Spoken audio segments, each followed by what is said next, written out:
Xitoy kommunistlarining Sharq Turkistondagi omonlik saqlashga munosabatli chiqimi 2017 yil oldingi yilga selishtirganda 3 hissa oshgan.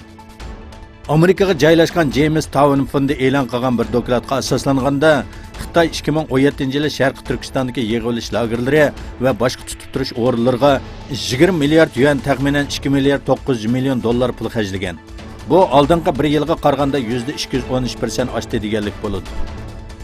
Shuning bilan bir vaqtda Germaniyadagi Yevropa madaniyat va ilohiyat institutining tadqiqotchisi Adrian Zins gumondorlar haqidagi taftish qilish chiqimining muqim holatini saqlaganligi, shundoq bo'lishi qaramay 2016 yili 2017 yili turmalarga qilingan chiqimlarning mo oz deganda 2 hissa oshganligini o'tirib qo'ydi.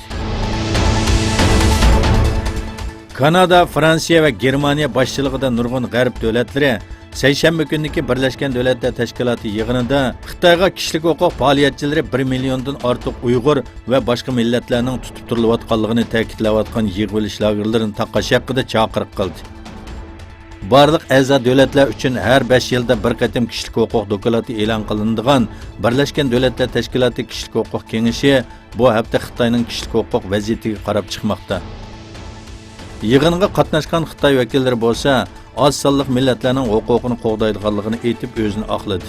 Lekin g'arb davlatlari orqa-orqadan Xitoyni tanqid qilib, yaqinqi yillardan buyon Xitoyning kishilik huquq vaziyatining jiddiy yomonlashganligini, bo'libmi Sharq Turkistondagi musulmonlarga qilgan muomalasiga sal qarashga bo'lmaydiganligini ta'kidladi.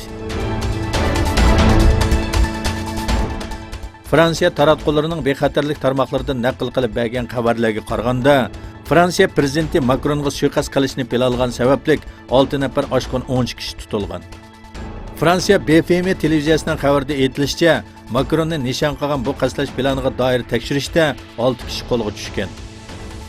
Ahvoldan xabardor matbuotlarning bildirishicha, bu 6 kishining Makronga qarshi zo'ravonlik harakati ep berishga tayyorlanganligi sababli qo'lga ilingan bo'lib, ularning oshqon 10 ekanligi bildirildi.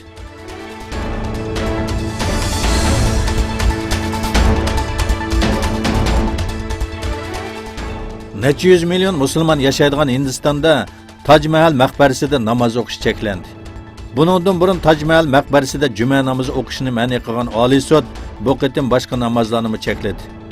Hindiston arxeologiya tekshirish idorasi Taj Mahalda 5 vaqt namozni o'qishning cheklanganligini e'lon qildi.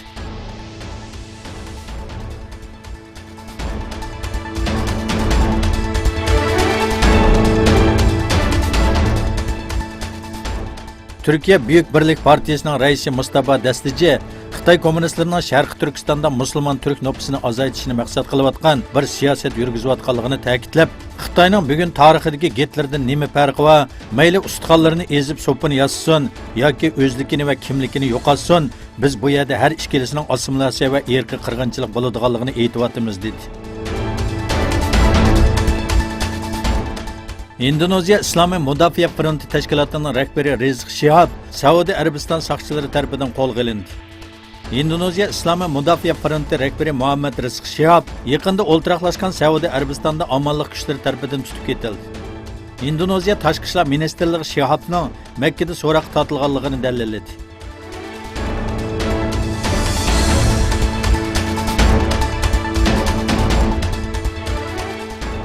Sharq Turkistonning nurg'un joylarida ota-onasi yig'ilish lagerlariga qamalgan egizchaksiz bolalar Qashqar, Xotan va G'ulji qatorliq joylarda ta'sis qilingan xitoylashtirish markazlariga o'rinlashtirildi.